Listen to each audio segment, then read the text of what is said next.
Hello friends, welcome back. Welcome back in my session. Name Ragini Kulkarni Puranik.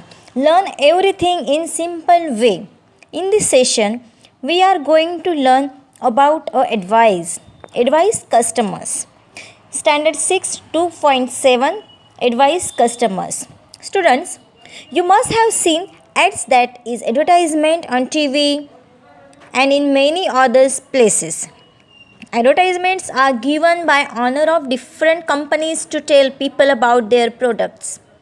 Their aim is to make people buy those products. विद्यार्थी मित्रांनो, आपण आपल्या आजूबाजूला किंवा अनेक ठिकाणी भरपूर असं जाहिराती बघतो. आपण टी व्हीमध्ये सुद्धा बघतो किंवा इकडे तिकडे असे पोस्टर्स लावलेले असतात ते बघतो आपण. आता टी व्हीतल्याच ॲडबद्दल बोलूया आपण की फेअर अँड लवली. टी व्हीमध्ये आपल्याला अट्रॅक्टिव्ह असं एकदम छान ते ॲडव्हर्टाईज दाखवली जाते की जेणेकरून आपलं प्रोडक्ट समोरचा व्यक्ती घेईल किंवा नटनटी किंवा अजून काहीतरी साज सजावट करून त्याला बनवलं जातं आणि काय म्हणतात की फेअर अँड लवली लावा तुमचा चेहरा गोरा होईल. त्यानंतर अशा प्रकारचे वेगवेगळे शॅम्पूज आपल्याला बाजारामध्ये येतात. आपण ते ॲडव्हर्टाईज बघतो की नाही, ऐश्वर्या राय हे वापरते मग आपण का वापरायचं नाही, अमिताभ बच्चनने जर हे लावलेलं आहे तर आपण का लावायचं नाही, बरोबर आहे. तर हे सगळे प्रोडक्ट्स अशा रीतीने यूज केले जातात आणि अशा रीतीने त्याचे ॲडव्हर्टाईज बनवल्या जातात की जेणेकरून आपण त्यांना घेऊ. ड्राय हेअर्ससाठी किंवा केस जर आपले गळत असतील त्याच्यासाठी, हेअरफॉलसाठी, म्हणजे अशा विविध प्रकारासाठी आपल्याला हे विविध असे शॅम्पू आपल्यापर्यंत पोहोचवले जातात. वेगवेगळ्या चिप्स असतात. आता इथं बघा वेगवेगळ्या कंपन्या दिलेल्या आहेत, तुम्हाला दिसत आहेत.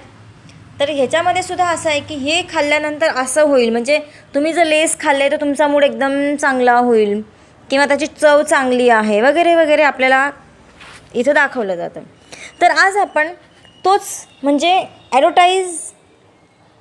ॲडव्हाइस कस्टमर्स हे आपण 2.7मध्ये शिकणार आहोत. So let's start our today's session.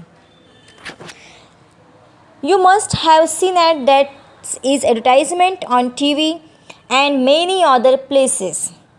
आपण बघितलंच की आपण वेगवेगळ्या ॲडव्हर्टाईज आपण वेगवेगळ्या ठिकाणी बघतो.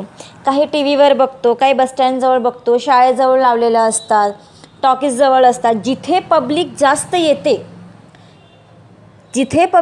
येते तिथं त्या ॲडव्हर्टाईज लावल्या जातात जेणेकरून की त्या पब्लिकला आपली जी ॲडव्हर्टाईज आहे ती दिसेल आणि अशी अट्रॅक्टिव्ह ती बनवली जाते की जेणेकरून तो घ्यायला एकदम मजे हेच होईल की नाही मला घ्यायचंच आहे. Then advertisements are design in such a way that people are impressed when they see them. म्हणजे काय, जाहिराती अशा प्रकारे योजलेल्या असतात किंवा अशा प्रकारे तयार केलेल्या असतात की त्या पाहताच लोक एकदम प्रभावित होतात. त्यांना ते उत्पादन विकत घ्यावंसंच वाटतं. They feel like buying the product and that is what the owners want. But is the advice in the ads always good for you? You must think about it carefully. काय म्हणतायत ते की is the advice in the ads always good for you? तुमच्यासाठी हे काही महत्त्वाचं आहे का, इम्पॉर्टंट आहे का? तुम्हाला ते वाटतं की आपण हे घ्यावंसं वाटतं, आपल्याला घ्यावंसं वाटतंच नक्कीच. पण हेच जर कंपन्यांना आता कंपन्याचे जे मालिक असतात तर त्या मालकांना हेच हवं असतं की आपण त्यांचं प्रोडक्ट विकत घ्यावं. परंतु जाहिरातीमध्ये दिलेला सल्ला तुमच्यासाठी योग्य असतो का, तुम्हाला याचा काळजीपूर्वक विचार केलाच पाहिजे. याच्याबद्दल तुम्ही कधी ऐकलं आहे का, विचार केला आहे का? तर हा विचार तुम्हाला करणं गरजेचं आहे. You must act like a wise customer. एक सुज्ञ म्हणजे ग्राहक जे असतात तशी कृती तुम्ही केली पाहिजे. And decide what you buy, how much to buy and what not to buy. की तुम्ही काय विकत घेतलं पाहिजे, काय विकत घेऊ नये आणि किती विकत घेतलं पाहिजे हे तुमचं तुम्ही ठरवा.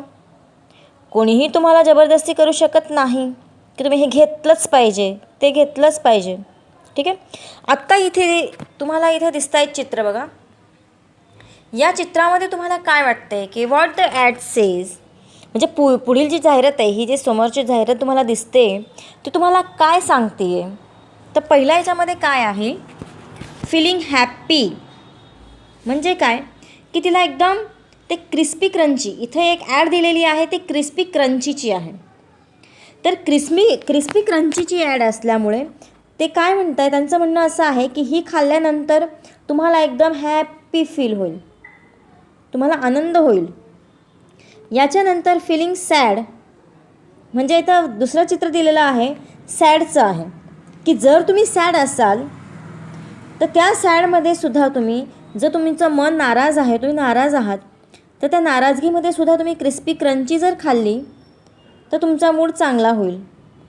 फीलिंग टायर्ड, तुम्हाला एकदम थकवा वाटतो आहे की आता आज मी खूप थकलेलो आहे, मग ते काय म्हणत आहेत की तुम्हाला असं वाटते की तुम्ही थकलेले आहात तर क्रिस्पी क्रंची खा, तुमचा थकवा एकदम गायब होईल.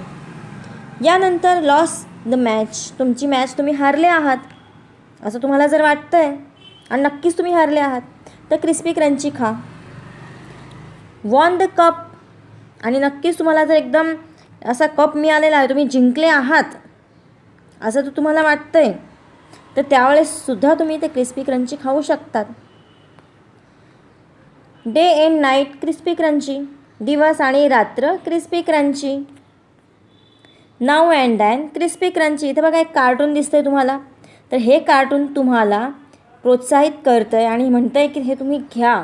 तुमच्या प्रत्येक क्षणाला, तुमचा आनंद असो किंवा तुम्ही दुःखी असाल, तुम्हाला झोप येते आहे किंवा तुम्ही हरला आहात, तुम्ही जिंकला आहात, रात्री दिवसा, आत्ता आणि नंतर, तुमच्यासाठी आणि माझ्यासाठी always crispy crunchy for you and me, तुमच्यासाठी आणि माझ्यासाठी, तुम्ही आणि मी.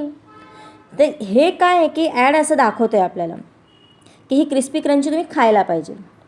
Then every time crispy crunchy, प्रत्येक क्षणी क्रिस्पी क्रंची.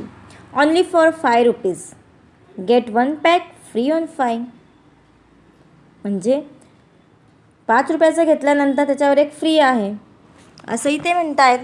मग आपण ते खाल्लं पाहिजे की नाही, आता हे बघूया आपण, नक्कीच ते खाल्लं पाहिजे की नाही. तर याचा विचार आपण केला पाहिजे की त्याच्याने आपल्या हेल्थला काही नुकसान होतं आहे का, हा सुद्धा आपण विचार नक्कीच केला पाहिजे. Okay, thank you.